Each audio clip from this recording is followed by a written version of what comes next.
Well, it's a good question. One of the key aspects of meditation is, um, I would say, is learning not to believe our thoughts. Just because our mind says something, it doesn't mean it's true. And and so with the mind that says, well, that's true for other people, but not me. I really am broken. I really am useless. I'm weak. I can't do that. And the the the meditation and that quality of sort of mindful awareness, that can be brought to that very thought, and to say, well, that's a thought. Just like you can say, well, that's a perception of the colour blue. That's a sound of a bird I hear outside the window. It's a thought. Why do I give it meaning? Or who says that that's true? Why should that be taken as being totally credible? So that even if you don't sort of oppose the content, at least you can, without any kind of debate, you can say, well, that's a thought. It arises, it passes away. It may be true, it may not be true, but it is just a thought. It's not an absolute reality. So learning to see our thoughts as thoughts, because within Buddhist psychology, thought is just a sense object, like the eye perceives light, the ear perceives sound, the mind perceives thought. It's just another sense object. Our culture tends to worship thought as an ultimate reality. So we kind of inherited from the Greeks, that thought is somehow taken to be absolutely substantial and real. But if you sort of shift the perspective on it, and I've had to work with this a lot over the years, and sometimes those kind of self-judgments can be really screaming at you like, no, it's your responsibility to admit you're a failure. You are useless. Admit it. And you can say, well, maybe true, maybe not true, but this is actually just a thought. Like, shut up! This isn't just a thought, this is the truth!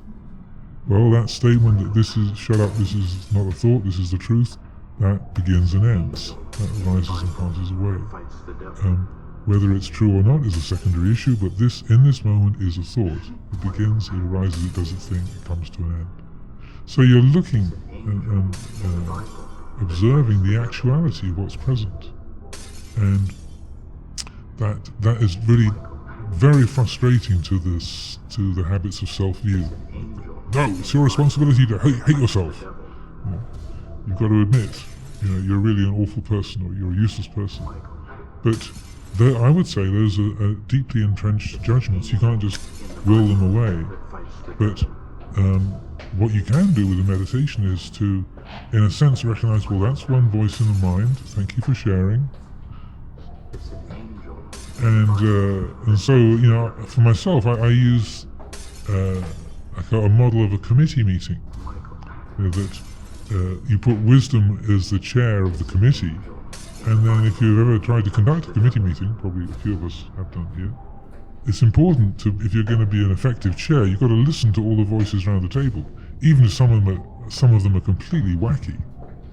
You're like, well, good grief, where's he coming from? But, oh well, thank you for sharing. And you are able to respect that even the most wacky people have got the right to hold those opinions. You don't have to put them in charge. So letting that voice, like saying, you're useless, you're a failure, you're never going to break free of this, you're just kidding yourself. So, well, thank you for sharing, that's a judgment, yeah, okay, very good, so to anybody else? And so then, it's kind of a mind game, but it's kind of an effective mind game. And so that it's just a matter of rejigging the way that thoughts are held.